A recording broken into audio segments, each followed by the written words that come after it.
தொல்காப்பியர் எழுதி வச்சிருக்கிறாரு, பிராமணர்கள்னா இன்னென்ன மாதிரி வேலைகள் செய்வாங்க, கடமைகள் அவங்களுக்கு அப்படின்னு. ஷௌரியம் தேஜோ திருதிர்தாக்ஷ்யம் யுத்தேச்ச அப்பி அபலாயனம் தானம் ஈஸ்வர பாவச்ச க்ஷாத்திரம் கர்ம சுபாவச்சம். பகவத்கீதை 43வது ஸ்லோகம். இத 72வது சூத்திரமாக தொல்காப்பியர் சொல்றாரு.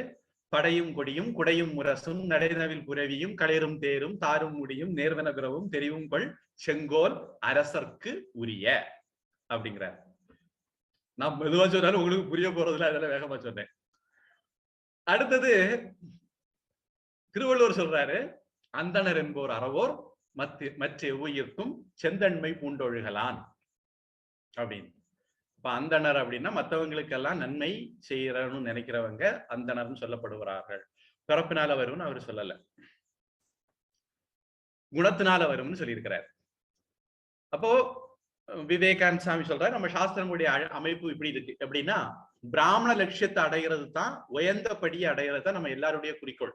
நாம எப்படி வேணாலும் பிறந்திருக்கலாம், எந்த குணத்தோட வேணா இருக்கலாம், ஒன்றும் பிரச்சனை இல்லை.